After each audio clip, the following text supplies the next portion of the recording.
ఈ రోజు పాలసముద్రం గ్రామ సచివాలయం ముందు ఇండ్ల స్థలాల సాధన పోరాట కమిటీ వ్యవసాయ కార్మిక సంఘం ఆధ్వర్యంలో జీవో నంబర్ 30లోని అనుబంధం 2 నివాస స్థలాల వ్యక్తిగత దరఖాస్తులతో సంఘం జిల్లా కమిటీ సభ్యులు స్వర్ణలత ఇండ్ల స్థలాల సాధన పోరాట కమిటీ కన్వీనర్ అంజలి అధ్యక్షతన నిరసన ధర్నా చేయడం జరిగింది। ఈ సందర్భంలో పాల్గొన్న వ్యవసాయ కార్మిక సంఘం జిల్లా ప్రధాన కార్యదర్శి పెద్దన్న, భవన నిర్మాణ కార్మిక సంఘం నియోజకవర్గం కన్వీనర్ కొండ వెంకటేశ్వర్లు మాట్లాడుతూ 4 సంవత్సరాల నుండి పేదలు సొంత ఖర్చులతో ఇళ్లు కట్టుకుని నివాసం ఉన్నారు।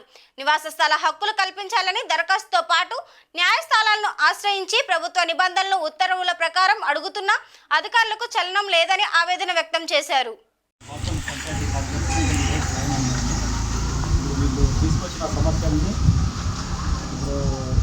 ప్రధానంగా నీటి సమస్య అడిగినారు।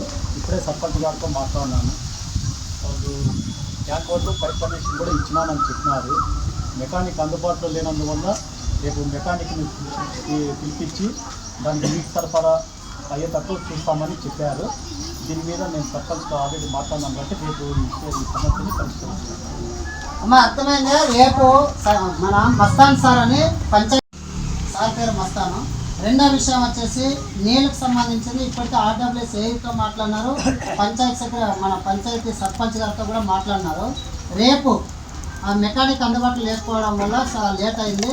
రేపు మెకానిక్ని పిలిపించి రేపు ఆ వాటర్కి సంబంధించింది పరిష్కారం చేస్తాం, ట్యాంక్కి సప్లై చేస్తామని చెప్తున్నారు రేపు వరకు। కాబట్టి దీనికి ఓకేనమ్మా? రెండో విషయం సార్